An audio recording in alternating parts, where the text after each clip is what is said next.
نحمده ونصلي على رسوله الكريم اما بعد فاعوذ بالله من الشیطان الرجیم بسم اللہ الرحمن الرحیم۔ عزیزان محترم، آج ہم یہ جو وبائی امراض پوری دنیا کو متاثر کر رہے ہیں ان کے حوالے سے گفتگو کرتے ہیں۔ جب ہم دنیا کی تاریخ کو دیکھتے ہیں تو حادثات، قدرتی آفات، کہیں عذاب، کہیں سزائیں، کہیں آزمائشیں اور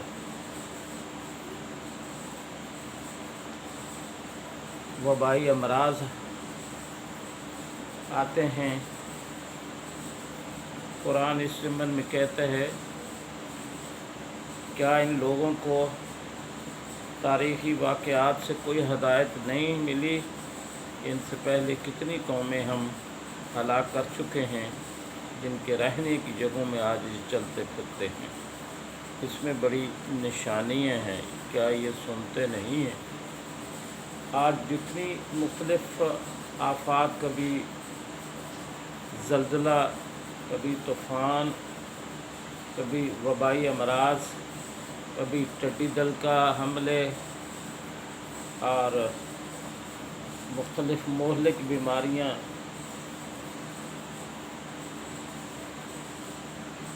تو اس حوالے سے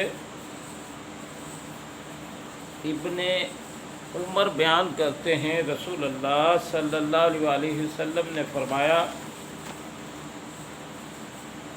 مہاجرین کی جماعت تھی کہ اے مہاجرین کی جماعت، پانچ چیزوں کا نتیجہ ہیں۔ جب بھی کسی قوم میں فحاشی اتنی عام ہو جائے کہ وہ اسے اعلانیہ کرنے لگیں تو ایسی بیماریاں پھیل جائیں گی جو ان کے آباء و اجداد کے دور میں نہ تھی۔ جو قوم اللہ کی کتاب کے مطابق فیصلے نہیں کرے گی، اللہ اسے خانہ جنگی میں مبتلا کر دے گا۔ جو قوم اپنے مال کی زکوٰۃ ادا نہیں کرے گی، اللہ ان سے بارشوں کو روک لے گا۔ اگر جانور نہ ہو تو کبھی بارش نازل نہ ہو۔ اور جو قوم ناپ تول میں کمی کرے گی وہ قحط سالی، مالی وسائل اور حکمرانوں کے ظلم کا شکار ہو جائے گی۔ اور جو قوم اللہ اور اس کے رسول کا عہد توڑ ڈالے گی، اللہ ان پر ان کے دشمن مسلط کر دے گا اور وہ ان کے ہاتھوں سے ان کی املاک چھین لے جائے گی۔ ابن ماجہ کی حدیث ہے۔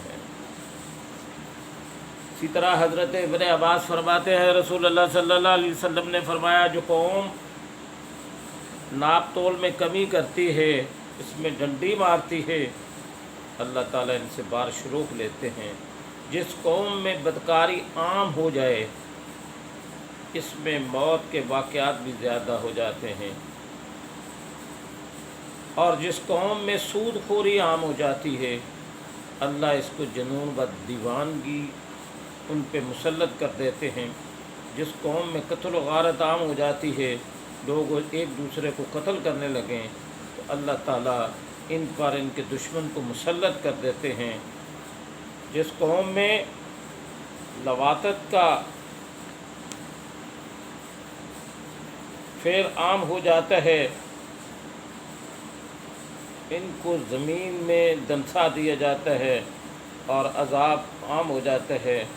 جو قوم امر بالمعروف نہی عن المنکر سے ترک کر دیتی ہے، ان کے اعمال کو بلندی نہیں ملتی اور ان کی دعائیں بھی قبول نہیں ہوتی۔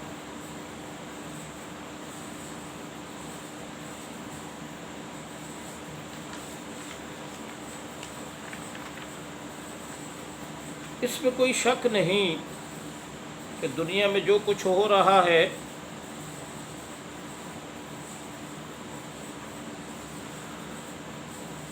وہ اللہ نے تقدیر میں لکھ رکھا ہے۔ صحت اور بیماری بھی اللہ ہی کے حکم سے آتی ہے۔ اور یہ تقدیر کا حصہ ہے۔ چنانچہ آپ رسول اللہ صلی اللہ علیہ وسلم کا ارشاد ہے، یقین جانو اگر ساری دنیا مل کر بھی تمہیں نفع پہنچانا چاہے تو تمہیں نفع نہیں پہنچا سکتی سوائے اس کے جو اللہ نے تمہارے لیے لکھ دیا ہے، اور اگر وہ سارے مل کر بھی تمہیں نقصان پہنچانا چاہیں تو تمہیں نقصان نہیں پہنچا سکتے سوائے اس کے کہ جو اللہ نے اس کے بارے میں لکھ رکھا ہے۔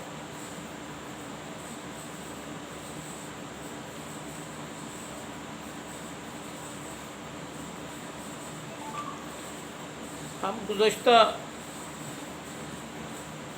امتوں کے حوالے سے، گزشتہ اقوام کے حوالے سے دیکھتے ہیں تو کہیں اللہ نے کسی قوم کو عذاب میں مبتلا کر دیا، کسی قوم کو آزمائش میں ڈالا، کسی قوم کے صبر کا پیمانہ، کسی قوم کو تنبیہ کی، کسی کو وعیدیں کی، کسی پر عذاب نازل کیا اور کسی کو سزائیں دی۔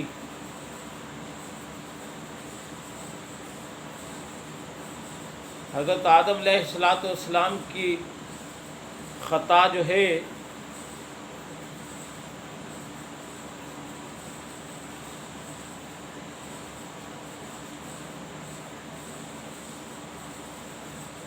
ان کو جنت سے نکال دیا،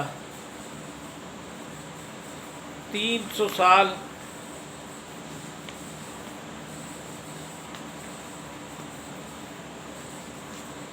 روتے رہے، توبہ قبول ہوئی،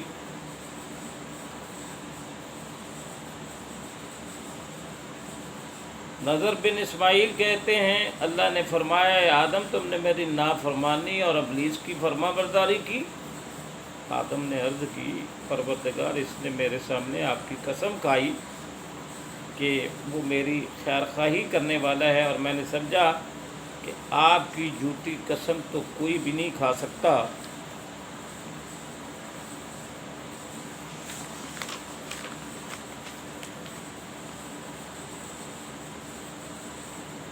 حضرت ابن عباس فرماتے ہیں کہ جب آدم نے شجر ممنوعہ سے کھایا تو اللہ نے اس سے پوچھا تمہیں کس چیز نے میری نافرمانی پہ آمادہ کیا؟ آدم نے عرض کی اے پروردگار، حوا نے میرے سامنے اس کو خوش نما پیش کیا بنا کر، تو اللہ تعالیٰ نے فرمایا میں اس حوا کو اس کی سزا یہ دیتا ہوں کہ اب وہ حمل کی تکلیف سے اٹھائے گی اور وضع حمل بھی تکلیف و مشقت سے ہوگا، اور مہینہ میں 2 مرتبہ اس کو خون بھی آئے گا۔ جب حوا نے یہ بات سنی تو بہت رونے لگی۔ اللہ نے فرمایا کہ تجھ پر اور تیری بنات پر رونا لازم ہے۔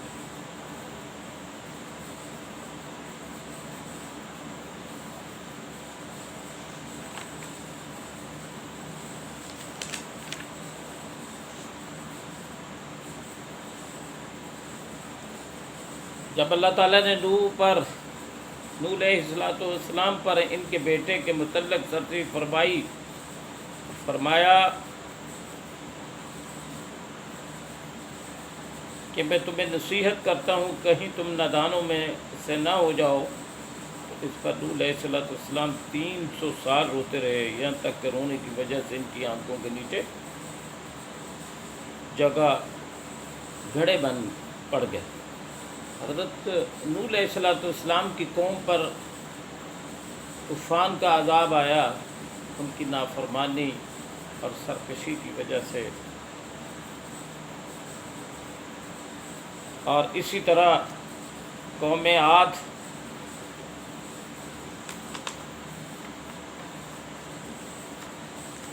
کو اس کی نافرمانی اور سرکشی پر اللہ تعالیٰ نے جس ہوا آندھی سے قوم عاد کو ہلاک کیا تھا تو اللہ تعالیٰ نے صرف انگوٹھی کے برابر کھولی تھی۔ راوی کہتے ہیں وہ آندھی بادیہ نشینوں کے پاس سے گزری تو ان کے مال مویشی اٹھا کر زمین و آسمان کے درمیان معلق کر دیے، جب قوم عاد کے شہری لوگوں نے اس آندھی کو اور اس میں موجود چیزوں کو دیکھا تو کہنے لگے یہ بادل ہے جو ہم پر برسائے گا بارش۔ راوی کہتے ہیں پھر اس ہوا آندھی نے بادیہ نشینوں کو اور ان کے مال و مویشی کو ان شہری لوگوں پہ پھینک دیا۔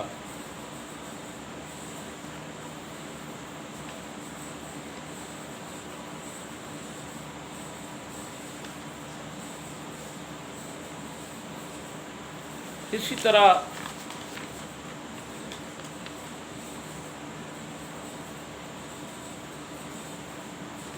ابن عباس رضی اللہ تعالی عنہ فرماتے ہیں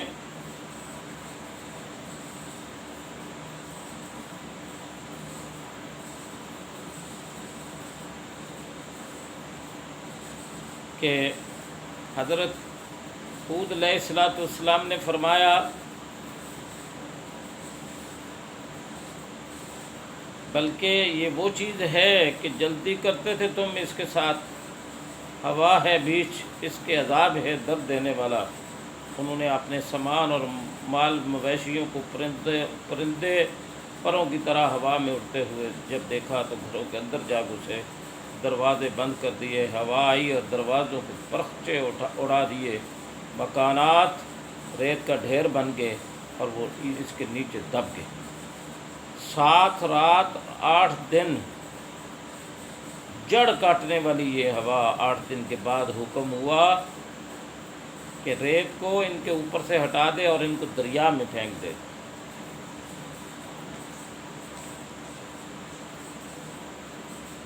محمد بن اسحاق سے روایت ہے، کہا جاتا ہے اس عذاب شدید کی آمد کو سب سے پہلے قوم عاد کی ایک عورت نے دیکھا۔ اس منظر کو دیکھ کر چیخ اٹھی اور بے ہوش ہو گئی۔ جب ہوش میں آئی تو اس سے پوچھا کیا تم نے کیا دیکھا؟ کہنے لگی آگ کے بگولے کی طرح ہوا دیکھی، اس کے آگے چند مرد تھے اس کو کھینچ رہے تھے۔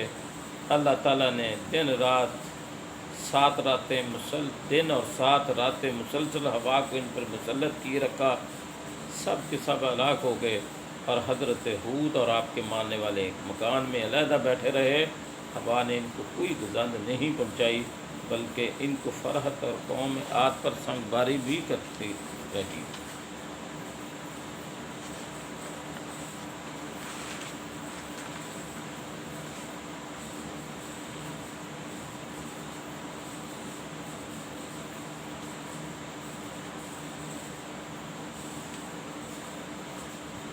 اس کے بعد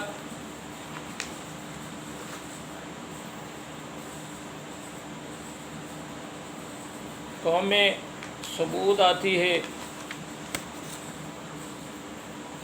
حضرت صالح علیہ السلام کی قوم، انہوں نے بھی جب جھٹلایا اور ان کی تضحیق کی اور اللہ کی نافرمانی کی، معجزہ طلب کیا، تو صالح علیہ السلام کے قوم کو ایک پہاڑ سے اونٹنی آئی۔ اللہ نے کہا اس کو کچھ نہیں کہنا اور اس کو جہاں چاہے جو چاہے جس طرح سے چاہے کھائے پیے، لیکن اس قوم نے ناشکری کی، نافرمانی کی اور اونٹنی کو جب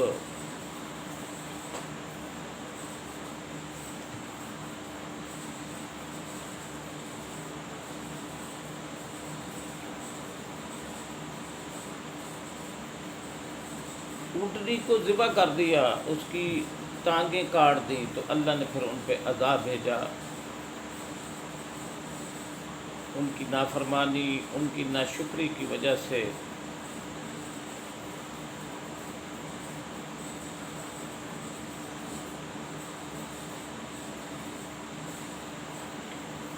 اسی طرح قرآن کریم میں قوم شعیب پر عذاب آنے کا تذکرہ ہے، اور اس کی وجہ قرآن نے یہ بتائی کہ وہ قوم ناپ تول میں کمی بیشی کرتی تھی کہ ان کی عادت بن گئی تھی کہ لینے کا وقت آتا تو زیادہ لیتے اور دینے کا وقت آتا تو کمی کر دیتے۔ مفسرین نے لکھا یہ ناپ تول میں کمی صرف محسوسات میں ہی نہیں ہوتی بلکہ معنوی چیزوں میں بھی ہو سکتی ہے۔ مثلا لوگوں کے حقوق کی پامالی کرنا، ہر انسان یہ چاہتا ہے میں اپنا پورا حق سمیٹ لوں اور جب دینے کا وقت آئے تو مجھے پورا نہ دینا پڑے۔ اگر قوم شعیب پر ناپ تول میں کمی کی وجہ سے عذاب آ سکتا ہے، آج حقوق اللہ اور حقوق العباد میں کمی بیشی کی وجہ سے عذاب آ گیا تو کوئی تعجب تو نہیں ہے۔ اسی طرح موسیٰ علیہ السلام کی قوم پر عذاب آیا ہیلے حوالے اور کٹ حجتی کی وجہ سے۔ قرآن کہتا ہے جب انہوں نے انہی کو عذاب نے آ دبوچا تو اللہ نے وہیں ہلاک کر دیا۔ موسیٰ علیہ السلام کی قوم پر کئی عذاب آئے، کبھی ان پہ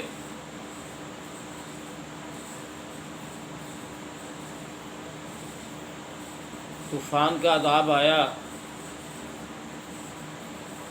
زلزلوں کا عذاب آیا، اسی طرح ٹڈی دل کا عذاب آیا، کبھی ان کو جوئیں پڑ گئیں، کبھی ان پہ مینڈک کا عذاب آیا، پھر ان کو پانی نے ہلاک کر دیا۔ اور آج بھی فرعون کی لاش لوگوں کے لیے ایک مثال پڑی ہوئی ہے۔ اس سے پہلے کہیں آزمائش لیے اللہ تعالیٰ نے حضرت ابراہیم علیہ السلام کو آگ میں ڈالا، آپ نے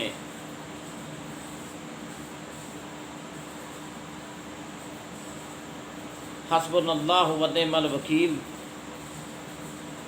میرے لیے اللہ ہی کافی ہے، اللہ نے اس آگ کو گل و گلزار بنا دیا اور ان کے درجات میں بلندی فرما دی۔ اور ان کے بیٹے کی جب حضرت اسماعیل علیہ السلام کو خواب میں دیکھا ذبح کرتے ہوئے تو ذبح کرنے کے عمل سے گزرے، تو اس میں بھی اللہ نے اسماعیل علیہ السلام کو صبر اور شکر اور اتباع دی، اور حضرت ابراہیم علیہ السلام کو قربانی اپنے انجام کو پہنچائی، اور ابراہیم علیہ السلام کی آزمائش کے بعد ان کے درجات کو اور بلند فرما دیا، خلیل اللہ کا لقب دے دیا۔ اسی طرح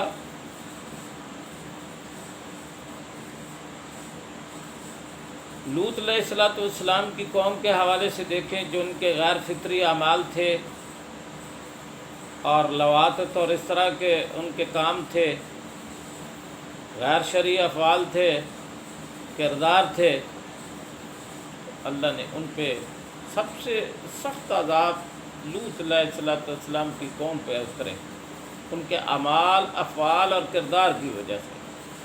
اللہ نے ان کی جب گرفت چاہی ان کے اعمال کی وجہ سے تو فرشتوں کو بھیجا، تو پہلے ابراہیم علیہ السلام کے گھر آئے اور انہیں بیٹے کی خوشخبری دی۔ اس کے بعد لوط علیہ السلام آپ کے چچا زاد بھائی تھے، ان کی طرف آئے، تو جب وہ مہمان بنے حضرت لوط علیہ السلام کے، ایک خوبصورت نوجوان فرشتے شکل میں آئے، ان کی بیوی بھاگی ہوئی گئی اور لوگوں کو بتایا گیا آج ایسے خوبصورت لوگ آئے ہوئے ہیں، ان کے جسم سے جو خوشبو ہیں، ان کا جو لباس ہے، میں نے ایسے خوبصورت نوجوان کبھی نہیں دیکھے۔ لوگ بھاگے ہوا ہے، دیوار توڑ کے اندر داخل ہو گئے۔ لوط علیہ السلام نے ان کو بہت سمجھایا، بھائی ہماری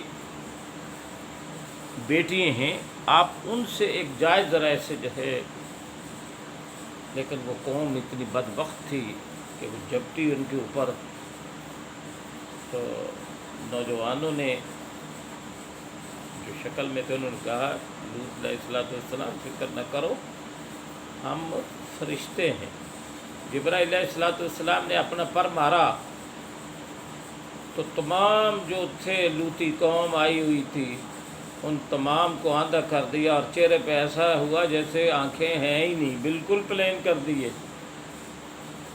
حضرت لوط علیہ السلام سے لڑتے ہوئے گئے اور کہتے ہم آپ کو قتل کر دیں گے، دھمکیاں دیتے ہوئے چلے گئے۔ تو جبرائیل علیہ السلام اور ان کے فرشتوں نے کہا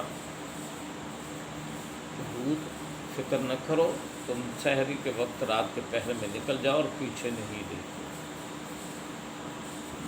لوط علیہ السلام اپنے ساتھیوں کو لے کے نکلے، ان کی بیوی نے پیچھے مڑ کے دیکھا اور وہاں ہی پتھر کا نشان بن گئی، اور اس قوم پر ایسا عذاب آیا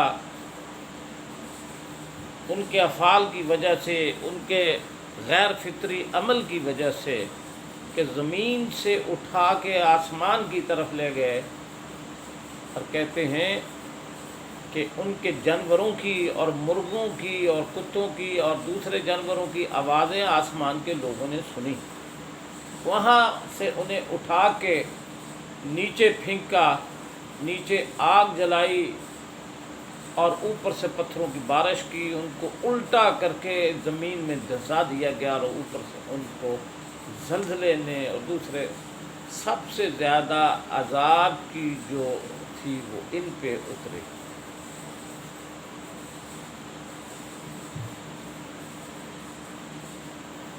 اور اسی طرح جن قوموں نے نافرمانی کی، کسی کی شکلیں بدل گئیں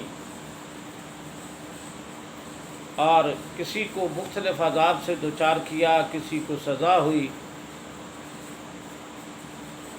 اسی طرح موسیٰ علیہ السلام کے عزیز کزن کے لیے قارون تھے، جن کے پاس دنیا کا بہت بڑا خزانہ تھا۔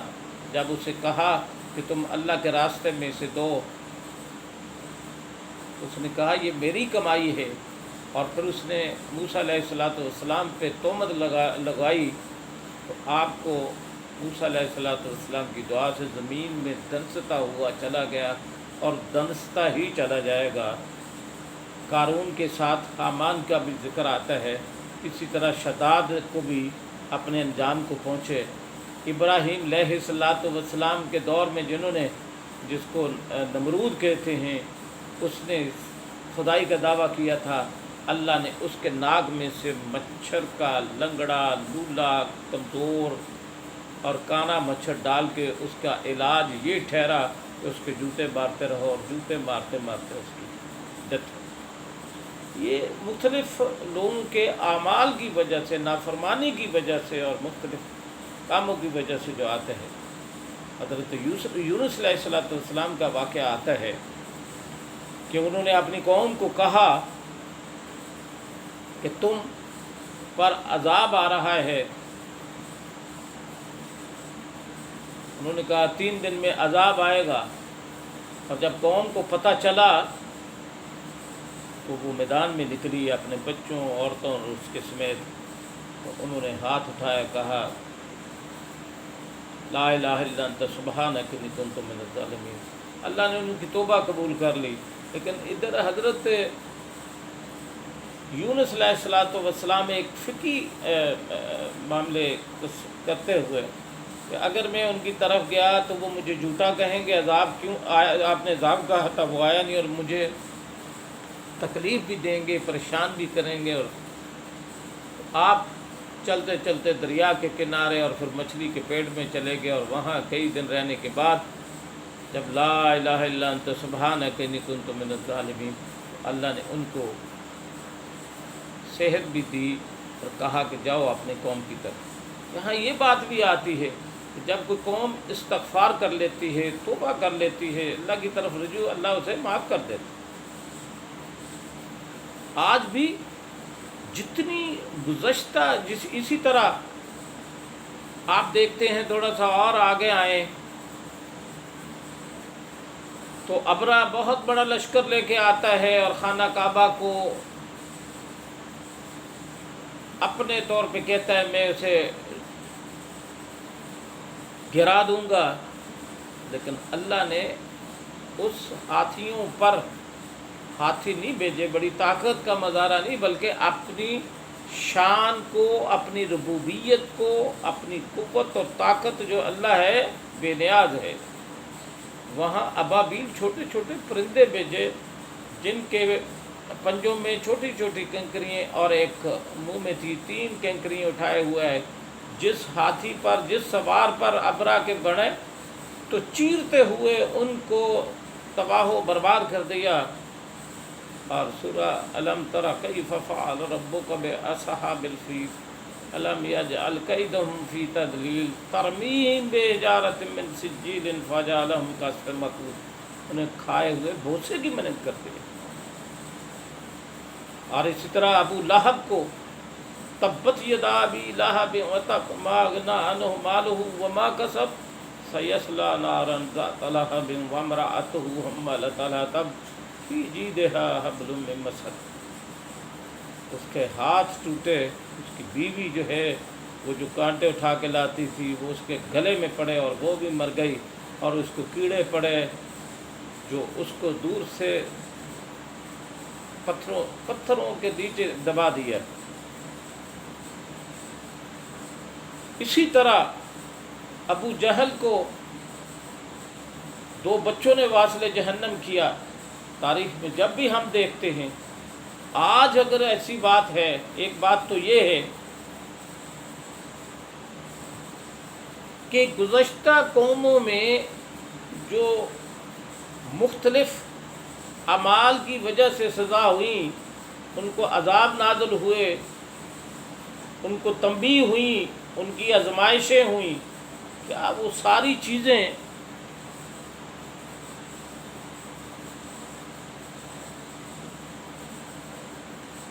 آج ہماری قوم میں موجود نہیں ہے؟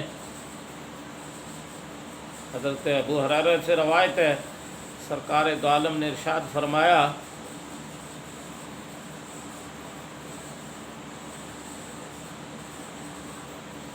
جب مددہ ذیل باتیں دنیا میں پائی جانے لگیں تو اس زمانے میں سرخ آندھیوں اور زلزلوں کا انتظار کرو، زمین میں دنس جانے کا، صورتیں مسخ ہو جانے کا، اور آسمان سے پتھر برسنے کے بھی منتظر رہو،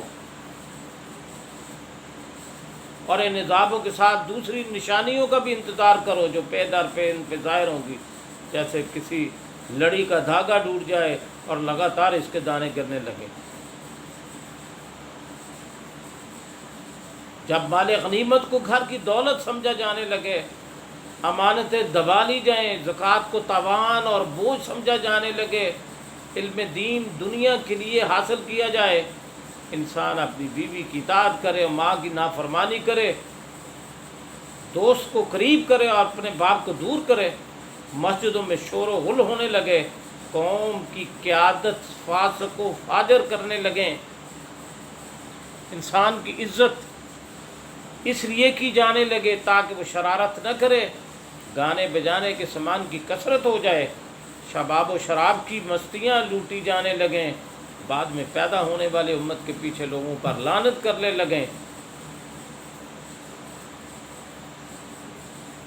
تو اگر ہم جائزہ لیں ان تمام چیزوں کی جو انفرادی طور پہ مختلف قومیں تھیں اور ان کو عذاب آئے، ان کو سزائیں ہوئیں،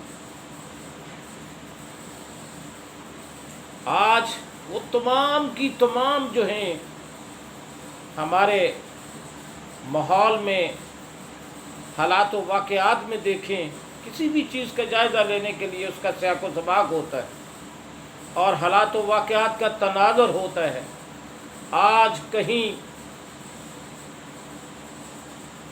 ایسی بیماریاں ہیں جب فحاشی عام ہو جائے، سود عام ہو جائے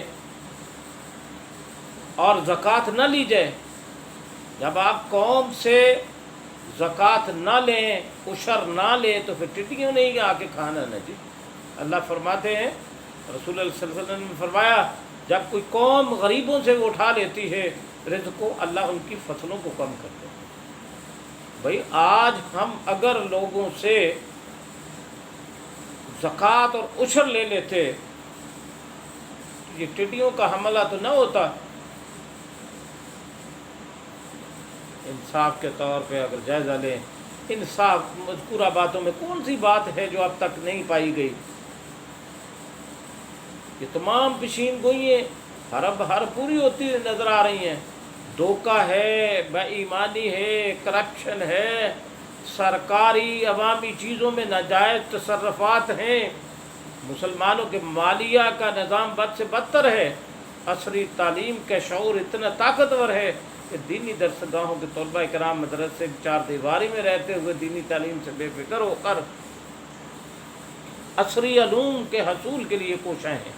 والدین کی نافرمانی کے واقعات اب پرانے ہو گئے ہیں۔ بیوی کی آندھی محبت نے کتنے بنے بنائے گھر اجاڑ دیے۔ مساجد کا پرسکون اور قدسی ماحول پراگندہ ہو چکا ہے۔ عہدے اور مناصب اور قیادت و سیادت نہل لوگوں کے ہاتھ میں ہے۔ گانا، میوزک، فلم، ڈرامے اور اسی طرح کی چیزوں کا بازار اتنا گرم ہے کہ اللہ اپنے حفظ و مان میں رکھے۔ اس حوالے سے کچھ کسر باقی نہیں رہ گئی۔ موبائل اور انٹرنیٹ کے منفی استعمال نے پوری کر دی ہیں ام الخبائث شراب کا شوق۔ جہاں غیروں کو ہے وہیں اپنے بھی پیچھے نہیں رہے، اور مرحوم علماء، صلحاء، تقیہ اور نیک لوگوں پر کیچڑ اچھالنے والوں کی بھی کمی نہیں ہے۔ یہ ساری باتیں آج سے نہیں، بہت پہلے سے ہیں۔ اللہ کے نبی نے 1400 سال پہلے ہی اس کی اطلاع دی تھی کہ جہاں یہ ارشاد ایک طرف اسلام کی حقانیت کی واضح دلیل ہے، وہیں دوسری طرف وبائی امراض کی آمد کی وجوہات سمجھنے میں معین و مددگار بھی ہے۔ حضرت سعد بیان کرتے ہیں نبی علیہ السلام نے فرمایا جب تم کسی علاقے میں طاعون کے بارے میں سنو تو اس میں نہ جاؤ، اگر کسی علاقے میں طاعون پھیل جائے اور تم اس میں ہو تو اس سے نہ نکلو۔ صحیح بخاری اور مسلم کی روایت ہے۔ حضرت ابو ہریرہ روایت کرتے ہیں رسول اللہ صلی اللہ علیہ وسلم نے ارشاد فرمایا نہ متعدی بیماری سے بیماری ہوتی ہے، نہ بدفعال کوئی چیز ہے، نہ مقتول کی روح پیاسا پرندہ بنتی ہے، اور نہ پیٹ میں بھوک لگانے کا کوئی جانور ہے۔ مجذوم سے ایسے بھاگو جیسے شیر سے بھاگتے ہو۔ صحیح بخاری شریف کی ہے۔ یہ بات واضح ہے کہ وبائی امراض کا بنیادی سبب انسان کی بدعمالیوں پر اصرار ہے، اور اس میں اللہ تعالیٰ کی طرف سے زبردست آزمائش ہے۔ ہمیں یہ اطلاع دی جاتی ہے تمہارا رب تم سے ناراض ہے، تم نیکیوں کی جانب متوجہ ہو جاؤ اور مامورات پر عمل اور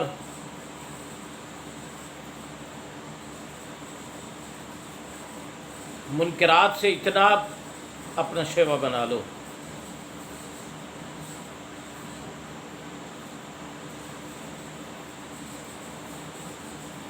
اس بیماریوں سے، وبائی امراض سے، کہیں کینسر ہے، کہیں ٹی بی ہے، کہیں ذیابیطس جیسی بیماریاں آ گئی ہیں، کبھی یرکان جیسی بیماریاں ہیں۔ تو یہ ایسی بیماریاں ہیں، تو اب یہ ہے کہ اس سے بچنے کا جو طریقہ بتایا جا رہا ہے نبی علیہ السلام نے کہ وہاں نہ جاؤ، احتیاطی تدابیر بھی ہیں۔ اسلام نے جو کچھ بتایا اسے صرف نظر نہیں کیا جا سکتا۔ اسلامی نقطہ نظر سے دیکھا جائے تو یہ وبائی امراض ہمیں یہ سمجھ سکھاتی ہیں تم نے کتنی بھی ترقی کر لی ہے، کیسی بھی مشین ایجاد کر لی ہے۔ ابرا پہ چھوٹے چھوٹے پتھر مارنے والے پرندے بھیجے۔ اب قوم اتنی، یہ ہمارے جو ممالک ہیں اتنی ترقی کر گئے تھے، کہیں ایٹم بم، کہیں ہائیڈروجن بم، کہیں مختلف دعوے، کہیں ایسی باتیں۔ کیا کشمیر کا لاک ڈاؤن دنیا کو نہیں تھا؟ کیا افغانستان میں ہونے والے مظالم کا لوگوں کو نہیں پتہ؟ شام اور چیچن کا نہیں ہے؟ دنیا میں ان طاغوتی طاقتوں نے جس طرح سے ان کو کر لیا تھا اور ان پہ ظلم ڈھا رہے تھے، تو یقیناً ایسے دور میں، ایسے حالات میں اللہ نے پھر ایسے ہی مراد بھیجنے تھے۔ وہ جرثومہ بھیجا جس کا ابھی پتہ ہی نہیں چل رہا ہے کیا، اور اس کے بعد یہ نہیں کہ اس کی تشخیص کیا ہے اور اس کا علاج کیا ہے۔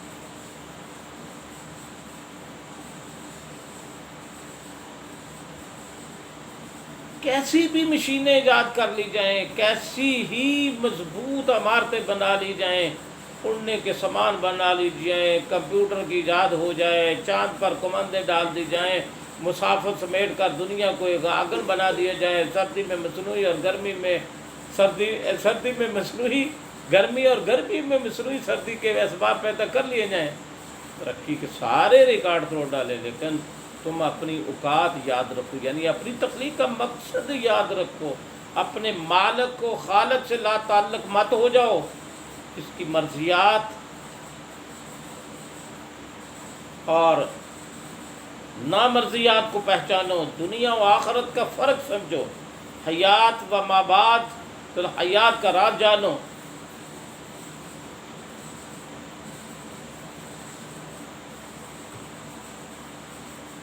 اور حقیقت کو پہچانو۔ آج یہ سارے اسباب اسلام بالکل اجازت دیتا ہے، علاج کی بھی کوئی ایسی بیماری نہیں ہے جس کا علاج نہ ہو، اور اس کا علاج جو بھی آپ احتیاطی تدابیر ہیں ان کو بس حد شوق اپناؤ، اور اسلام اجازت دیتا ہے۔ اپنے مالک سے لا تعلق مت ہو جانا،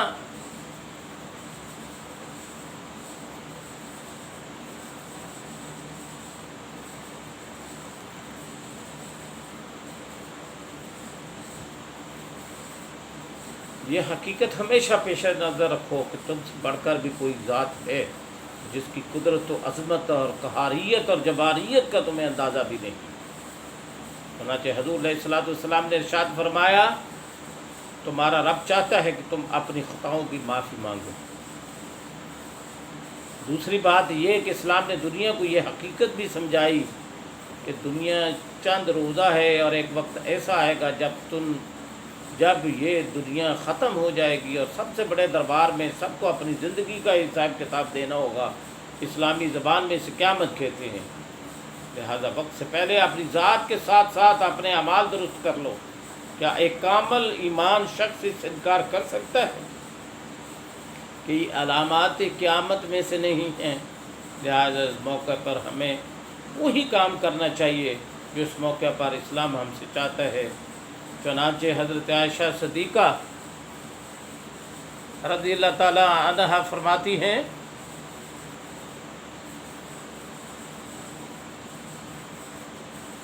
کہ جب قدرتی آفات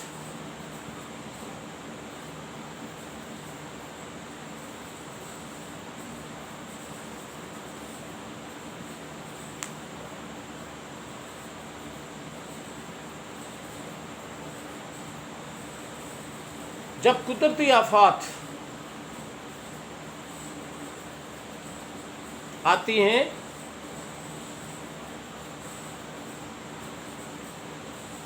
اگر وہاں کے لوگ توبہ کر لیں اور بعد اعمالیوں سے باز آ جائیں تو ان کے حق میں بہتر ہے، ورنہ ان کے لیے ہلاکت ہے۔ غرض قدرتی آفات، مہلک بیماریاں، وبائی امراض کے تعلق اسلام میں مکمل رہنمائی موجود ہے، اور مشترکہ طور پہ یہ بات سمجھ میں آتی ہے کہ انسانوں کی بدعمالیوں کی وجہ سے آتے ہیں، اور انہی بدعمالیوں سے باز آنے کے لیے الارم اور وارننگ ہے۔ لہذا بندوں کے حق میں رحمت ہے کہ ان کو اسی دنیا میں اپنی اصلاح کے لیے مواقع فراہم کیے جائیں، لیکن موجودہ سائنس کا یہ ماننا اور میڈیا چلا کے اس کے نظریات کی تشہیر کر رہا ہے، مصائب، آفات، زلزلوں کا ظہور کسی برق اور نصیحت کے لیے نہیں، بلکہ اس کا تعلق طبیعیات اور میڈیکل سے ہے۔ الحاد اور دہریت کے بڑھتے ہوئے دور میں انسان کی